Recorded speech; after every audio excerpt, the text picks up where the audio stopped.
All right, it is now 7:10 p.m. We'll call the meeting to order of the School Building Committee on August 9th, 2023. Apologize about the background noise. We're at Town Hall. We have the summer concert series going on behind us. So that background noise will only be going on for the next probably 20 minutes. So just to let you know. So start the meeting off tonight. We'll take a roll call of who's with us. So start with Tereshak. Mike Lewis. Selena Miranda. And Sean O'Rourke. I know Aqua might be joining us too, so I'm not sure if he's online. If you are Aqua, just speak up. And if not, we'll move on. All right. Item 2 on the agenda is citizen speak. Looking at the participants now, we have 2 citizens on here. I'm not sure if you're here to speak or not. If you are, please use the raise the hand function. We reserve the first 15 minutes of the meeting for citizen speaking. We ask that you limit your comments to 3 minutes. So give it a second and see if anybody raises their hand. And seeing none. All right. Item 3 on the agenda is approval of our previous minutes. I got a chance to draft them, but not distribute them. So you can't approve them tonight. So I'll have those and these ones done for our next meeting. Tim, not available tonight, so I'm filling in for him for secretaries. So we'll table that one essentially to our next meeting. Item 4 is old business. So the first bullet item under old business is talking about the owner's project manager. So as all of you received, I sent out a draft scope that we want to issue for OPM services for the project at Gow Road. So with those services, what they are is there's essentially a timeline associated to it. So I just want to go over that with everybody in case you didn't have a chance to see it. The timeline, present this to, just so we have it on Zoom to apologize. Share screen.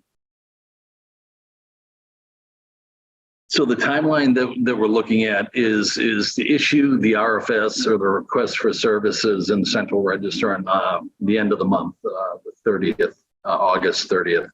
So for us internally, what that means is we need to have a vote on this at our next meeting. So what we need to do is present any comments that we have essentially by next Wednesday. That way it will allow me to work with Scott. I got your comments today.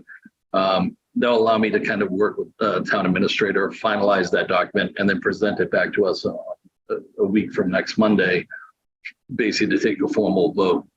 The follow-on of that would be the following night at select board. I'd most likely be presenting that, or you can present it, whatever's easiest. 22nd, yeah, and then basically have the select board vote on it. Once it's approved that way, then we can put it into the Central Register. The proposed schedule that we're looking for there is then September 13th at 10 a.m. A mandatory site walk and informational meeting for all prospective bidders that will be responding to this. And then the 21st is basically the last day of questions from the respondents. So basically, as they dig through the RFS, if they have questions or anything like that, issue it then. We'll owe written responses on the 25th. On the 29th, all their formal responses from each bidder, if you want to call it that, or respondent, will be due to us. We're going to talk a little bit more about the process of shortlisting that list. And then based on that short list, assuming there's more than 3, we shortlist it down to 3, interview those 3, get to a finalist that we as a committee approve, and then present that to the select board. And then after that, it's basically the town would be negotiating the overall costs for the OPM services and stuff like that. So along that entire timeline, if we hit every mark, the goal is beginning of November 8th, have an executed contract that would have an OPM on board to basically assist us on everything. So just in relation to kind of the overall schedule, just see if anybody has any questions. And one of the other things I've been doing, and I'll share that too. I've been working on basically a quick Gantt chart to look at these dates that are there and align some of these important dates that we have with actions that we need or votes, align it with our meetings and stuff like this. So I'll share this with everybody so you can kind of get a look at it.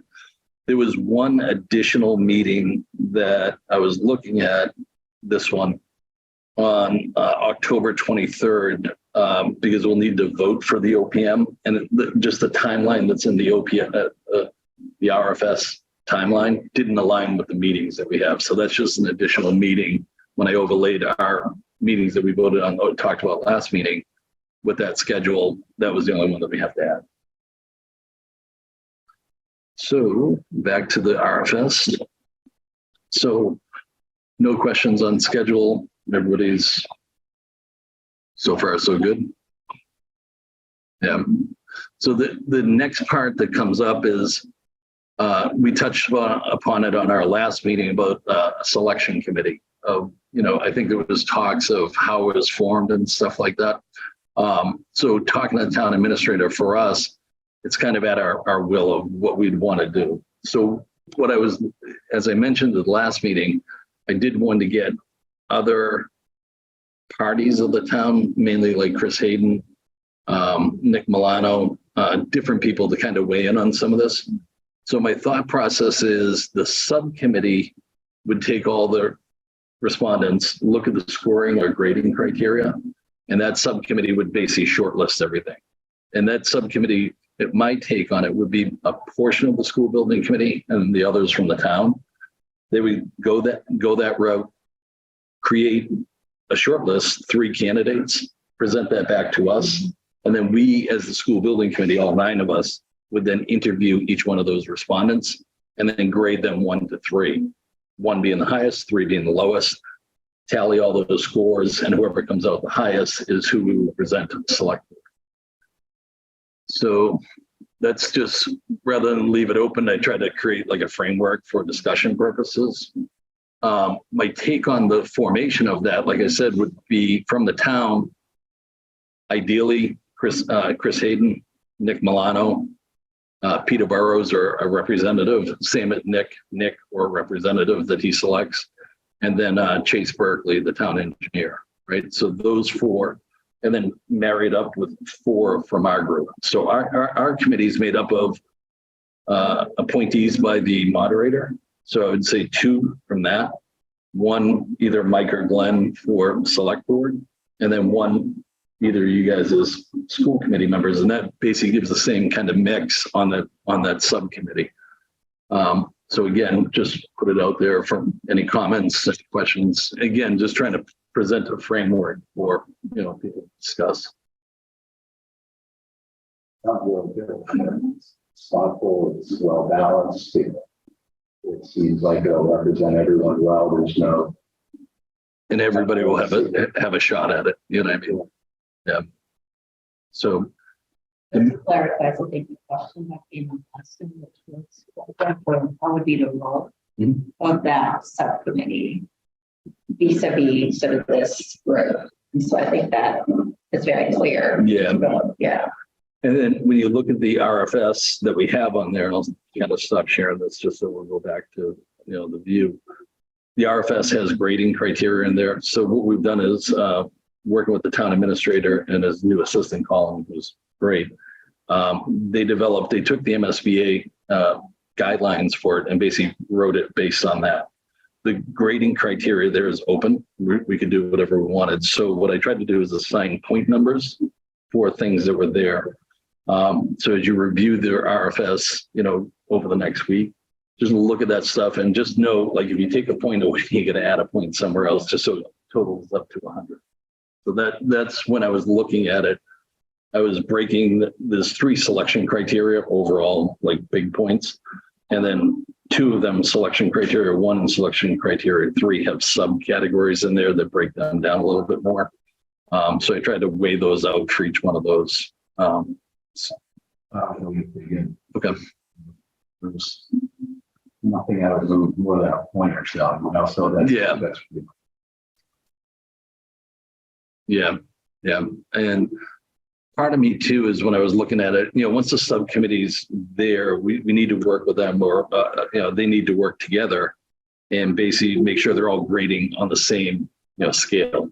You know what I mean? If they're taking a point away, that everyone across the board is kind of scaling it the same way, just so it's not skewed numbers coming in. Not saying that everybody has to do exactly the same, but just when they're evaluating somebody, like if you're saying a minimum number of points for something, this, and this is a checkbox, just note it that way. So, yeah, that's for the OPM stuff. That's kind of where I'm at with it right now. And it basically, it's moving along quick. So any other questions, comments, or anything like that?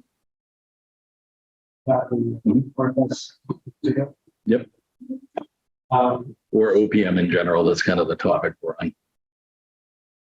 Yeah, I mean, just the RFS, I noticed your point about seeing this delivery. Yep. So the conversation about that, and your point should have this is one start the expensive. But also scenarios. Yeah. So so for those of you who are unfamiliar with it, there's three methods of delivering construction projects. There is design, bid, build, where you design it fully out, you bid a set of construction documents, and they come on and build it.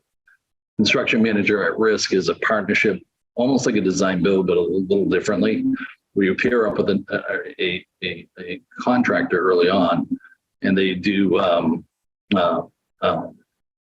staged construction and delivery packages there. So, for example, you have to build the foundation for the school, you have to build the walls, the MEP, and all that. What they try to do is stage out the delivery of those packages in a way that aligns with their construction schedule. So they push heavily on the site stuff first, prep the site, get that. And then when that's done, rather than just wait for everything else to be fully designed, they issue that out for construction. Then the next one, the foundations, then the walls, the steel.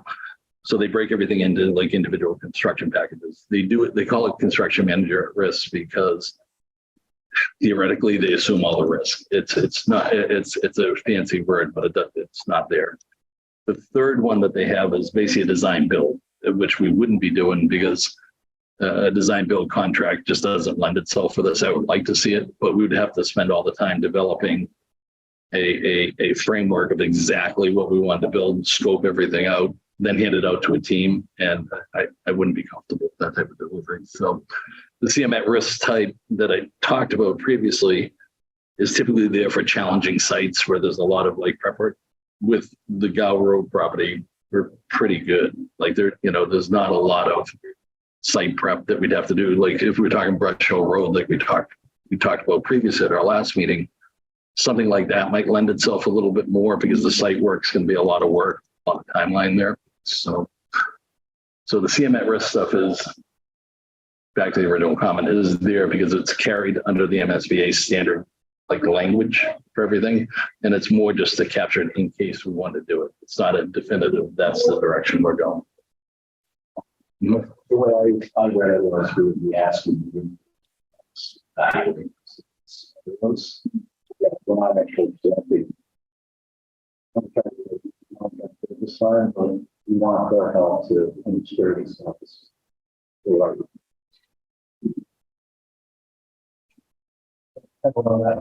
Yeah, no. Good point.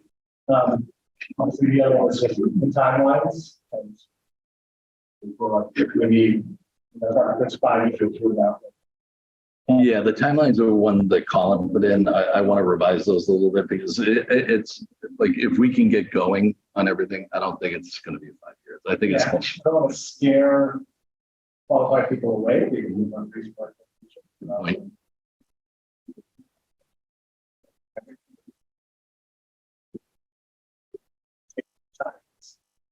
Yeah, it's a little bit different. Contractors certainly they use that data. Look beyond it. So time is money too. So yep.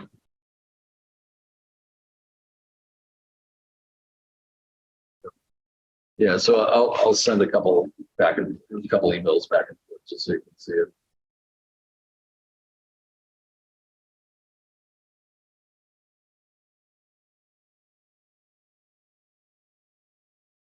Anything else on OPM stuff? Pretty good. Yeah, I appreciate it. All right. So with that one, I'll jump over to our next item, which is architectural services for Gow Road. So the good thing is the process by which we're doing an OPM, we'll probably, if everyone's fine with it, try to utilize a similar selection, like have a subcommittee of that same makeup, shortlist whatever architects are doing, and then basically have the 3 top ones come in and interview with the entire school building committee. So the timeline for that, as you can see with the OPM, you know, it's a couple months out just to do the process and get them under contract.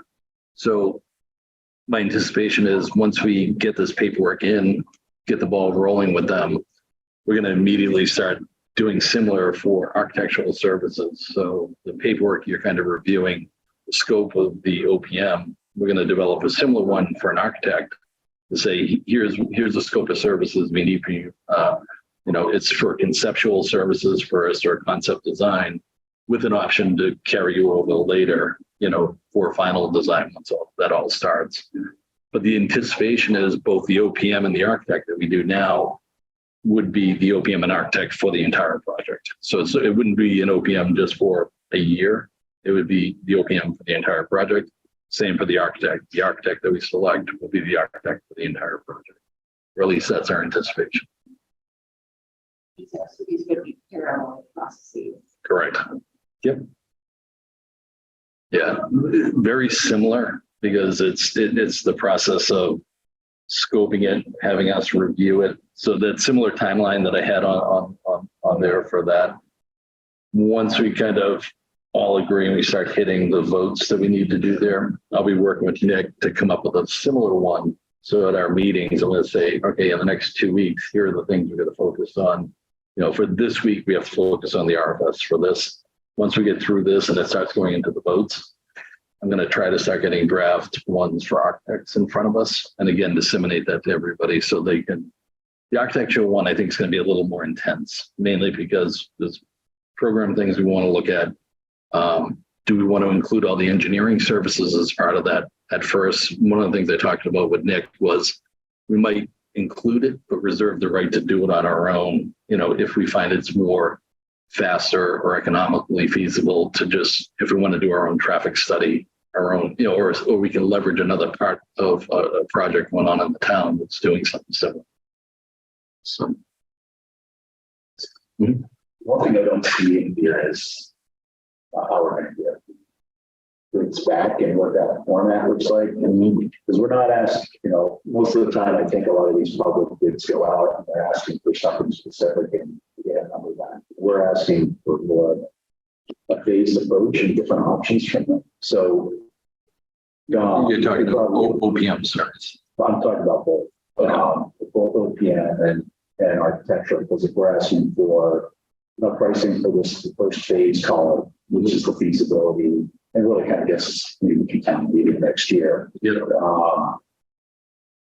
With the option to go forward with them, somehow the price for what we're doing now and the price for what we're going to do later are 2 different things, 2 different, you know, their rates are going to change over time. There's a lot to look at and evaluate, but I'm not sure how we're asking for the information from them so that we can evaluate one against another. Yeah, and so my take on the OPM one, the deliverable they'll be giving us is basically a proposal without cost. So it's basically it's almost a request for qualifications for an RFQ.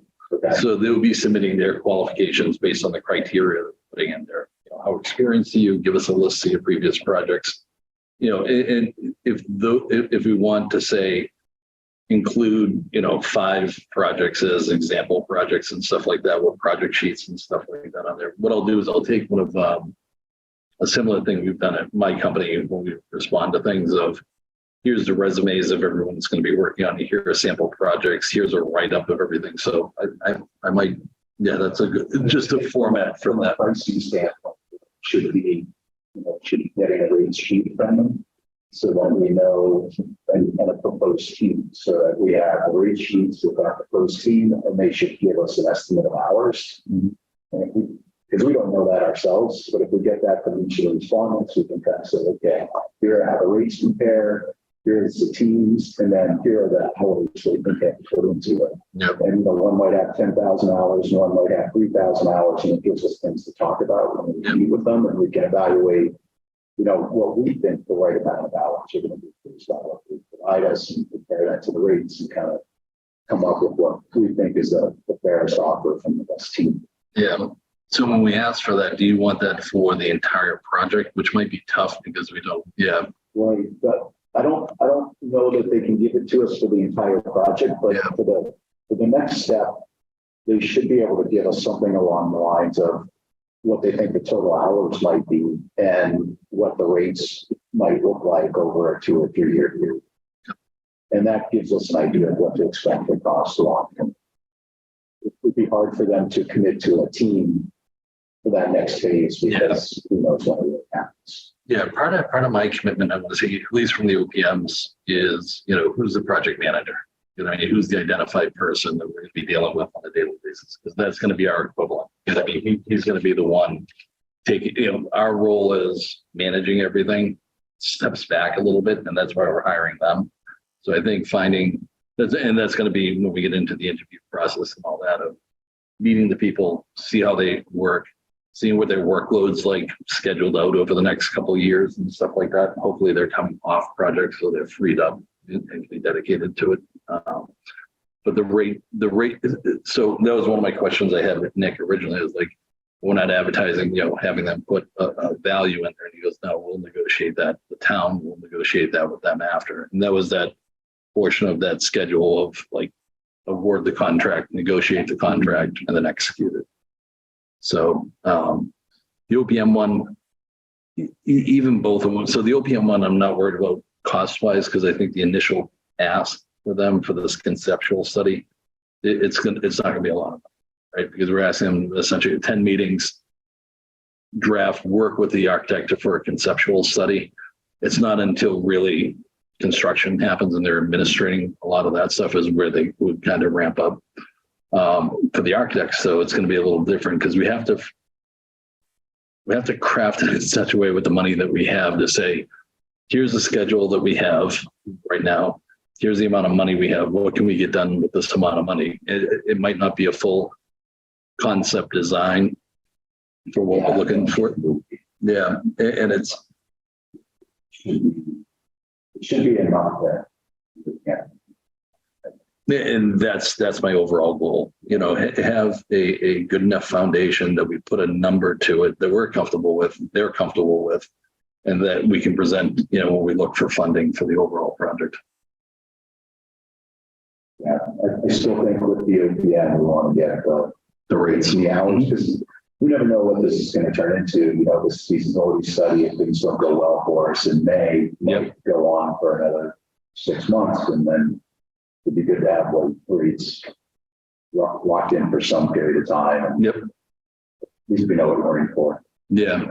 Yes, sir. I think we can ask for that during the European process. And must be Mhm.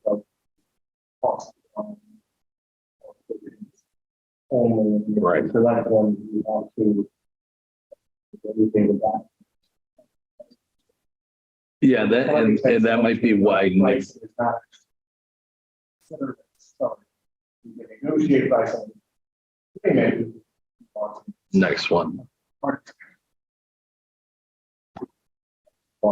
I have sort of building for discuss what like you ask for that how the rate should be we're going to look for. On the hours and then. Okay. That's something there's.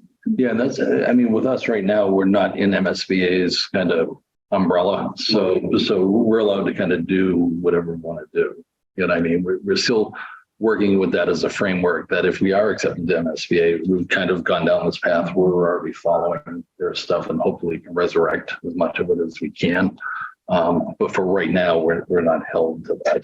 So let me talk to Nick about it and, you know, see what his thoughts are, because like I said, we did talk about costs and stuff like that, and he might have been under that purview of like, we're just going to do a quals based and then negotiate with them. Yeah, it's not, well, Yeah. it's just.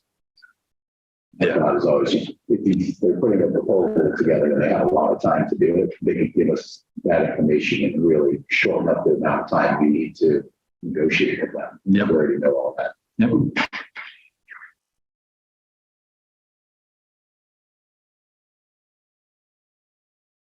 Anything else on architectural or OPM services? Do we need to vote on anything? Like, do we need to vote on the RFS, or do we need to vote on the instruction of the subcommittee? I'm just not holding that a little bit, so maybe. Yeah, I think all we have to do is, we can put that on our agenda next time, both votes. So, how we want to form the subcommittee, who's going to be on it, right? And then we'll have the final RFS, basically all commentary, like I said, is due next Wednesday. Yeah. Turn it around, hopefully close the business Friday, have it for us on Monday, that we have a clean one that we can look at, vote on with hopefully no commentary or addendums, but we can do it if we needed to, like, I'll make a friendly amendment. And then, yeah, so those are the only kind of two votes I see. So the next meeting is kind of important, remind everybody like, hey, we need full attendance because we're doing this. But yeah, those are kind of the only two votes coming up. And on that, like the schedule Gantt chart that I put together, it has all that stuff on there. So I'll send that to everybody so you can just kind of see what's coming up when perfect. And I tried to break it down even with like the big dates of when we're doing things and like in between times of we need to review the RFS. Here's this. And similarly, once we get the architectural one, it'll be there. So it's going to kind of hopefully be a living document for folks.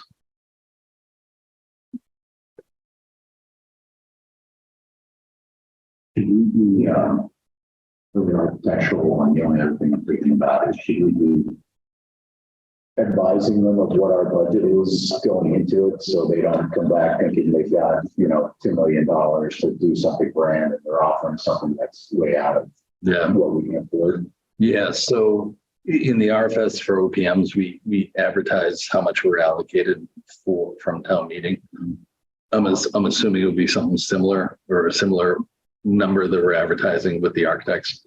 So they're going to know it's not a $5 million budget, that we're doing the full design right up front. We're looking, and that's right.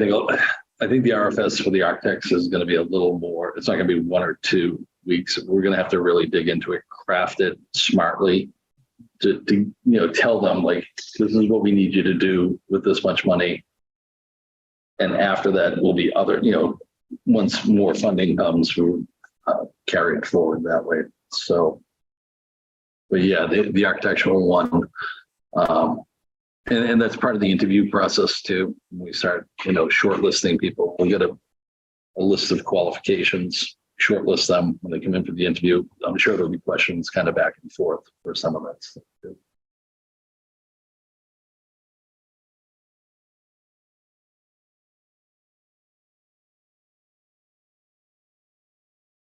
All right, just taking a couple of minutes.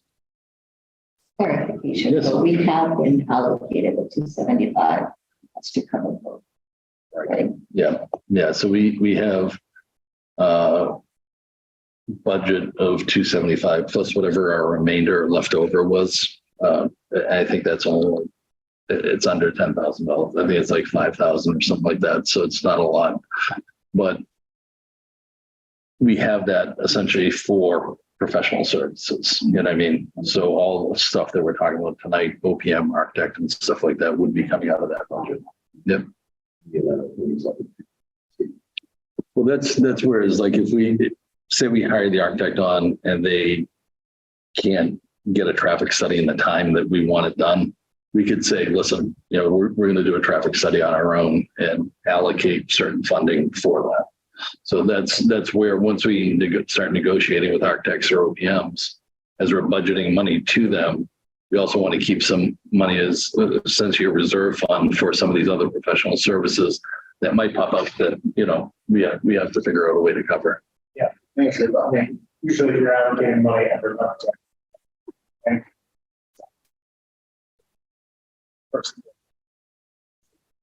Yeah. So it's-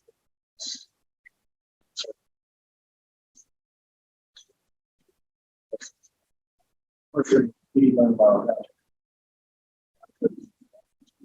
Mhm. Yep. Prepare that. People really know. Easy. Time. Yep. 275,000, like, I'm very, your board. I'm just not clear what We can get for that. an Yep. architect is gonna give us for like 100 grand, like 100 grand. Yeah. Whatever it is, assuming we're gonna give it to, yeah. Well, I take, so the way I take it is, we had the architect, so we had Gal wrote a couple of concepts done previously, even in 2022, where we're using the other entire parcel, right? I think we spent about 10,000 to 15,000 on that, right? And similarly for the new parcel that we're doing, the combination of the conservation and the parkland. We've got a concept there, and like what we're looking for them to do is further that concept, because a lot of the costs that go into the architects and stuff like that is planning, right? Like when MSBA, when you go with MSBA, they haven't done all the work we have, right? So they're just a town going, we want to build a school. The architects come in, they search all the land, they do all that, they come up with an educational program, interview the school committee and stuff like that, find out where the needs are, develop that educational program. Those are all stuff that we've already done, right? So we know the educational program, we know where we want to build it. So we've kind of greased the skids for them a little bit to get them in the right direction. So I'm hoping it's going to save some money, because it's actually more like 12 to 15% for OPM and architectural fees. And I'm hoping it drops down a little bit. But my point was the 10 to 12 grand that we spent, to do those conceptual studies, we spend 10 times that much, 100 to 125,000, right? And just say, we're not looking for full construction documents. We're not looking for this, what can we get for that? And I think that's going to be part of the discussion we're going to have with them. I just want to check the Zoom just to see if anything else. Documents that present to the town and go through town approvals. And hopefully whatever those documents are can continue forward to the next stage. But I think the most important thing to come out of what they do for us is something that we can present to the town for approval. Yeah. And that can cost us. Well, No, yeah, just doing that for 100 grand, further than what we already have. Yep. Which is like, schedules. Just I'm not that hopeful. So, once out to the December town meeting to get more funding for architects, once we like half the time to develop those plans. Yep.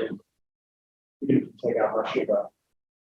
Well, I that, also assume there's going to be a lot of public meetings, and like those things are all things that, are costly. More public engagement in this process than, other construction projects. Yeah. yeah, I mean, so additional funding is something I'd like to look into more. But what I'm trying to do is, we've got 275 right now. By the time we onboard an architect, right? Like if we're talking OPM in November, we're not going to onboard an architect anytime before December, right? Because we're not going to be that fast. Yeah, I'm thinking more in January. So if we onboard them in January. Yeah. We'll have the responses, and we'll be doing interviews. That's what we're saying, which will be enough to inform us if we're on the right track for cost, whether or not we ask for more. Yeah, and then where I'm going is like,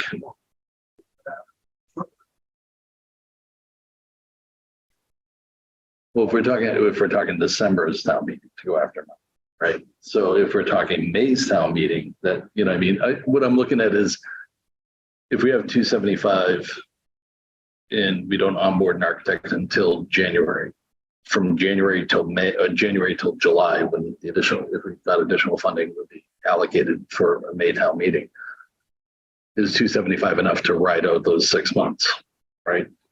I don't know. So, I mean, I'm happy. We can put an article, I can start talking for additional funding for December. My understanding was always like money is allocated in May's town meeting, not December. So I'm just not sure. Like, It's, yeah, and also moving far enough across. yeah. I mean,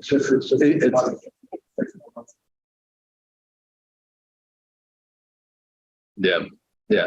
I mean, we all know that to do if we got accepted MSBA, we would need 1.2 to 1.3 million dollars to do the study phase that they require. So I agree with you. Like we're short on money right now, and we're trying to move it around as best we can. So yeah, I think what we do is I'm just not sure the best way to like go about getting it. I'm new to all this, so that's why I defer to our.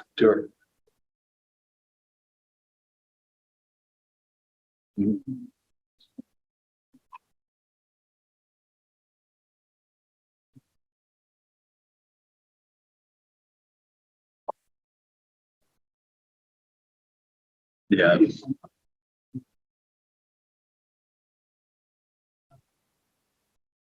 Sometimes those that's here and put them into the class.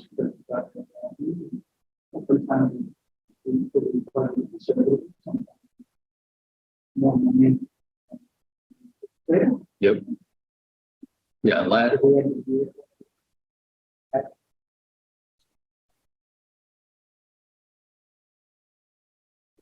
But you didn't know.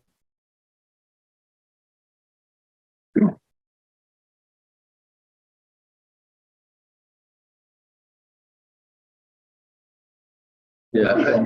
I mean, the question too gets down to like if it's October that we find out, do we just put a placeholder article and then pull it if there's no money? You know what I mean? And that way is if just to hit the timeline for winter, if we're trying to do something like that, and that's something we can kind of look into and discuss a little bit more. I just, for me, even the presentation of the warrant committee last year, I've never had to go before a committee to ask for funding. So I didn't know the real proper way of doing it. So for me, my understanding was it was May. That was the only time that you could go out and ask for money. So from my understanding, it was like, okay, we've got this. That'll have to get us through the year until May. And then we'd have to go after, ask for additional funding for that. So this 275 wasn't for me, in my opinion, wasn't for the next couple of years or anything like that. It was for this year and utilize it as quickly as we can.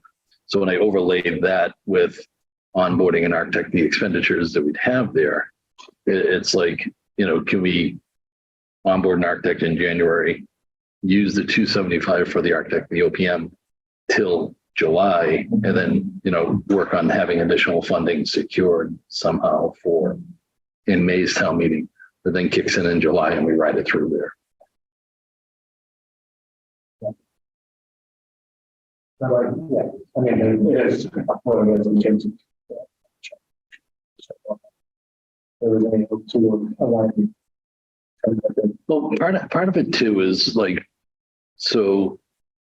we talked about, this is roughly an $80 million project, right? The architects are going to have for them, the upside of getting selected on this, take it as a loss leader as a project of, hey, we'll jump on, we'll do as much as we can now, knowing there's going to be more, plentiful, budget when the thing gets approved. Yeah. You might find others doing it that way. And that might be the way we have to kind of not sell it, but yeah. I mean, we do it all the time in my industry. We'll go after little jobs because we know it's going to lead to a much bigger job, and even take jobs at a loss, put more effort in there, lose money on that small contract, but it pays off on the bigger contract later on. So that might be, we can't tell them that's how they have to do it, but then internally for them, their business practice, they might do it that way too.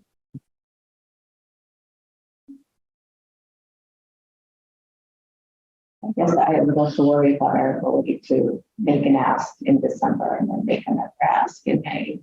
Mhm. Assuming that by May, we have more of what we need to then be able to project what we will need to continue the project. So it just puts us, I think, it would put us in a vulnerable position because by December, we wouldn't have made enough progress on things to be able to make a strong case. And that's part of mine too, of like, if we go ask for more money in December, we still have 275 sitting in the bank and we haven't spent anything.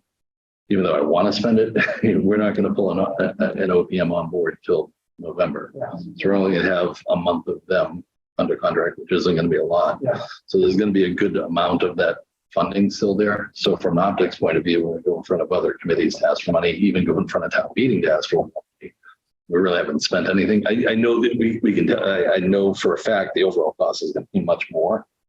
But I think if we wait till May for that, and expend a lot of our funding at that point, it might help us a little, make it, for lack of a better word, make it easier to get additional funding.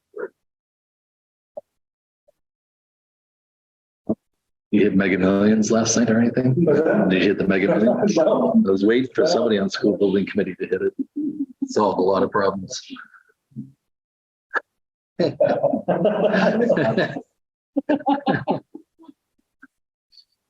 All right, so the architect OPM, yes, sir. Yeah,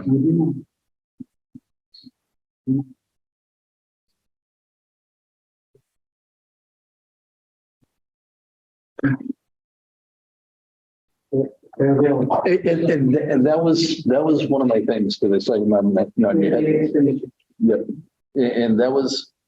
that was one of my things of like, I know in the town, there's a lot of synergies between a lot of different things going on. And like, if we can leverage that to say, hey, you're doing a traffic study for the entire town.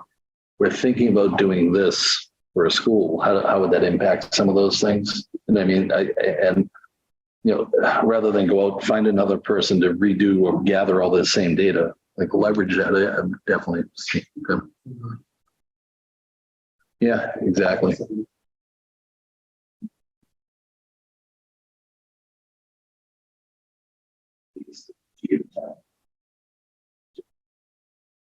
Not at this point. Like we'll get into the geotech stuff of borings, when we're getting ready to, we know, it's a 4-level school, like what loading capacities we're going to need on the foundations. That's where they'll start going out there and doing that stuff. I know with town meeting, when this was passed, they didn't want us to go out cutting trees down. To get a boring machine out there, you definitely have to cut trees down, make some space to get out there. So for now, I'm not anticipating any geotechnical stuff. Traffic stuff, yes. Stormwater runoff, yes. Mainly the stormwater runoff. We need a project. We need to know what the building looks like, what the impervious area looks like, and then do all that analysis based on that. As you guys are aware, we can't make it worse. So we need to know what that building's going to look like, what the impervious area is, how we capture all that, store it during a big rain event like we just had, and then slowly release it out so it doesn't flood the brook or anything like that. So those are some of the big ones that obviously identified when we're putting the article together, that when we talk with the architects, so those are, top level ones we're going to want them to look at first. And if they can't do it, that's what we're saying. We might want to do it on our own, like have them give us that program. We'll go out and get our own architects, own engineers to do that stuff if we need to do it faster and they can't do it. And verification is something we can move on if we have a sense of just what the programming is generally. Yeah. We'll be kind of on the geotech unless we know where the foundations are going. Yeah. We'll dig a hole, we'll tell you something. No, it's 3 feet over here. We need to dig a different hole. Oh, yeah. And try to do it again. Yeah. It always starts with one. But yeah, sure what we want running stuff. The traffic one I'm really interested in, because we're gonna just redistribute kids. Like, so we have buses, like the school we're building, we're not just building it and a bunch of kids are moving in town and going to that school. We're pulling kids out of other schools. So they have to kind of look at the overall bus routes, reduce capacities on there. And the traffic study for that is going to be, it's going to take a lot because we'll have to figure out start and stop times for this new school, like all that stuff that will go into it. You know, are we bringing in new buses? Are we using the same buses, just, you know, different times? Like, so that one I've thought about a couple of times, and that gets me. It's that one. I'll leave that to the pros to kind of dive into that.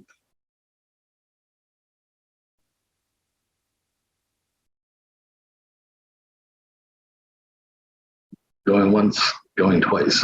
OPM, architect, we're all good. All right. Last bullet item on old business is, so just an update on the land swap. So as some of you may be aware, Kevin Freitag, town council, moved on. He took another position. So there's another gentleman, Peter Mello, is that his name? So we had a meeting last week to kind of go over status for the land swap, the documentation we have to do, the submittal to EEA, and just kind of make sure that, you know, everything that Kevin was doing is transferred over. We start doing that. So we're working with them now. I've got a draft of the alternative analysis out and ready to go. So if you look at EEA's website, they basically give, they're supposed to have a portal opened up where you submit all this documentation. It's like, check this box, check this box. Alternative analysis is one, appraisals is another.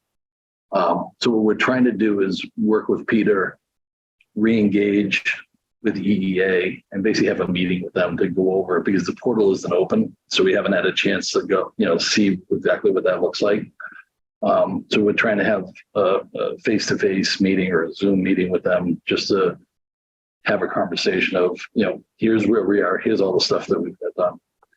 The other portion of it is the special legislation for the Article 97 land swap. We're trying to get them to draft that and also get that into the legislature. We're looking to get that in also at the same timeline, so along with EEA. So we're not waiting for EEA fully. And again, just working on parallel paths of that. That I don't know. So we're waiting on, I was waiting on town council to get back to us. Which ideally we'd like to get it done by December, but yeah. So ideally, if we could get it done sooner rather than later, I'd rather get it to them that way. My take from EEA, just based on the site walk we were with them, the ask from them for the additional parcels that we included up on Randolph Ave, I think is going to be a real, you know, plus in our, when they're doing our review, because they were really interested in those parcels because of the history up there, that they know of the ecological value of them. So that's why they requested them. That's why we included them. And I don't think they're aware that we've done that yet. So that's part of the reason we want to have this conversation with them of, here are all the parcels they're aware of. And those ones that you asked for, we got it included, and they're included as part of this. So we're trying to work with that. And we want to talk to them too, because there's language in there for the appraisals of how to do it. And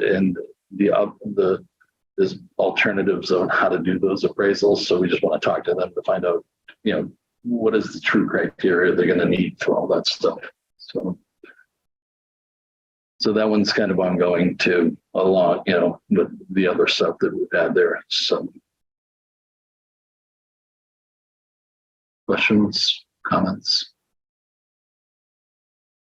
No, I think just my mind is all the timeline is Working into new business.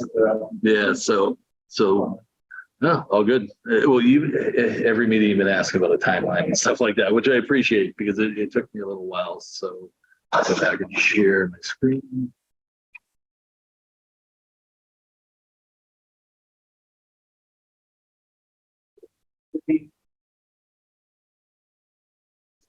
They have to do the appraisals.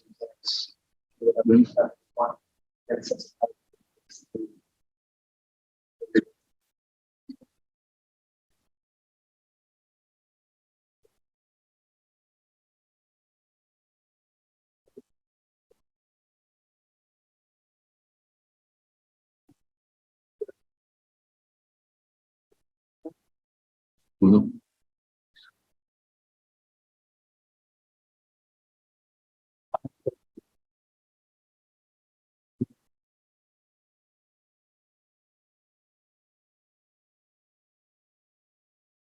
It's not going to be a week. So it's, you know, I mean, To say that's, and we- that's the one parcel. you're reading my mind. We have a number. Yeah. It's on there. So basically this is what I've created as best I could. So I've got one kind of path on there. Sorry, I'll move back. For the EEA submission. So submit the documents, start date, durations are on there and stuff like that, kind of the progress. I put in 25% mainly because I've already started the alternative analysis. We started talking with land vest for appraisals, but we haven't really done it. This is a template on Excel, so excuse some of the categories for like medium risk or anything like that. I just didn't give color coding, so it's not like I think anything's risky. It's just, it was the template that they started using. I don't have any scheduling software, so I'll jump on Scott sometime, get him to use it. But I figured there's going to be a couple meetings with the EEA and just basically spread them out over a couple of months. And these are all just guesses right now. There's nothing set on stone, but it was just to put a schedule together. The alternative analysis, like I said, I started that. Special legislation, I did put that as high risk because I want that in as soon as possible.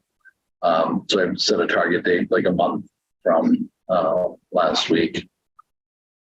Appraisals on there, and that's basically for EEA, all the subtasks that are under there, and then OPM onboarding. So the meeting tonight that we had, it's called the SBC meeting 1, review of the RFS, which we talked about, due next week. Final comments due next week. And then a follow-on meeting from here will vote. Select board would vote next. Issue it in the register. So I basically took the stuff you see in blue, that's from the RFS schedule. So our next meeting, our third meeting or 2 from now on September 11th, we'll see it in the register. We can, start planning for some of that stuff. That may be where we can vote to do the selection committee, because we don't need to do the selection committee on our next one. Just on the central registry. Yep. We also assume we also put in the. I believe so. So the town takes care of all that stuff. So it's similar to we did the RFP for purchasing land for Pampa and stuff like that. It all got posted in there too. So right after that meeting is the site visit on the site. We do questions, follow-up meeting that will have their response to those comments, and that'll all be by that select subcommittee. OPM, their responses are due to us. So basically, once they submit their responses back to us, I figured we'd want to have the subcommittee meet for that to shortlist on the 29th.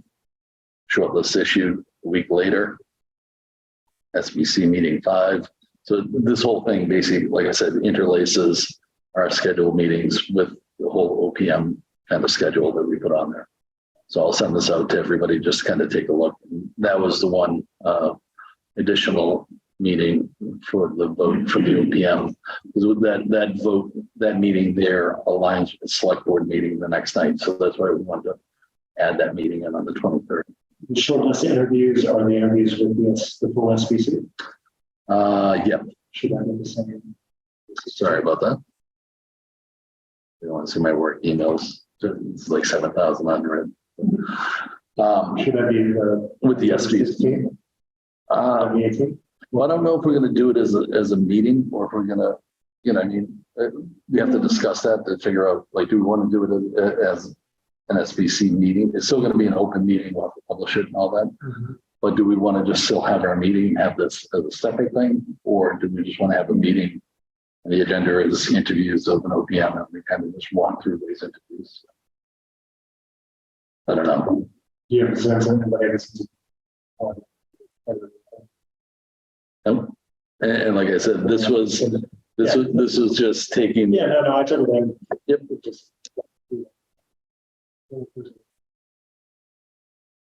So I just don't know if there's a downside to doing that. 16. Yeah, and I didn't know, like, if we want to maybe have a meeting ahead of time to kind of prep. And I mean, here are some of the things we want to focus on. rather than just going to the meeting cold. But as we're leading up to it, you know, we can talk about it more. And I think when we get more of the, you know, the other people that aren't here tonight, you know, we can start looking at that. And I'm fine if we wanted to hold that meeting and move that up a couple of days and just have the interviews that Monday night. Totally fine with me too. So I'll send this along. Like I said, this just basically lays out everything meeting wise for us out till we onboard them. And then our first meeting with an OPM, you know, as a representative for us will probably be on the 13th of November. Do we have to vote on the contract or is that? I don't think so. The contract is going to be the select board. Yep. Yep. So, and then TAS 5 is just the generic. That's where it drops off. So, you know, similar schedule they did here. Because you got to remember too, is some of these meetings that go on here, as we start doing the architectural RFS, some of these meetings that we have on here, we're not going to be talking about the OPM that much. We're going to have to talk about the architectural one too. So that's kind of that overlaid path that we're going to be going down. So that's where, you know, potentially the interviews, we might want to have it as a separate meeting because during that meeting before that, we might be talking about the architectural stuff a bit much. So I'll forward this to everybody so they can just kind of dig through it and just kind of, for me, it was a brain dump the other day of here are a bunch of schedules that I see going on. Let me just put it in a spreadsheet to do it. If you have scheduling software that can do it neater or cleaner, you know, feel free. Don't know how. Sometimes it's easy. correct. So. Yeah.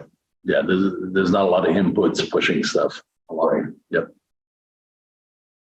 So yeah, you know, for the overall project schedule, I just wanted to share that with everybody so they could actually see it. And like I said, I'll email that out to everybody so they have a copy of it, and then, you know, just kind of dive in. So you'll see each week what's coming up and stuff like that. So, any questions, comments? All right. So item 6 on the agenda is kind of future meeting dates. So I just listed out our kind of next 3. I think I'll try to keep it that way of, you know, just reminding people. So a week from next Monday, I believe we've got the Cronin room for all the meetings that we have. So I know before we're at the superintendent's room, but there was trying to work out the schedules for them. A couple dates there were none. So rather than jump around a lot, I talked with Linda Napoli and she has this room. There's a couple dates will still be in this building, just maybe a different room downstairs. But for now, that's kind of where we're at. So, yeah, any questions on future meetings or anything like that? Just a heads up that I'm actually on vacation from the 21st. I will be in LA. You have stuff for me. So I can try to join remotely from where I will be, but it's amazing. That's fine. Yeah, there's one of them September 11th. I'm probably going to be, I'm definitely going to be remote. I'm at a conference there, so I won't be in person, but I'll be on remote 3 hours behind time. So. All right, all good. All right, entertain a motion to adjourn. So moved. All right, perfect. All right, we'll take a roll call vote. Yeah, we're all in person. Yeah, that's right. I didn't have to do that earlier. So used to the hybrid. All right, perfect. Unanimous. All those in favor? Aye, perfect. Have a good night. Thank you.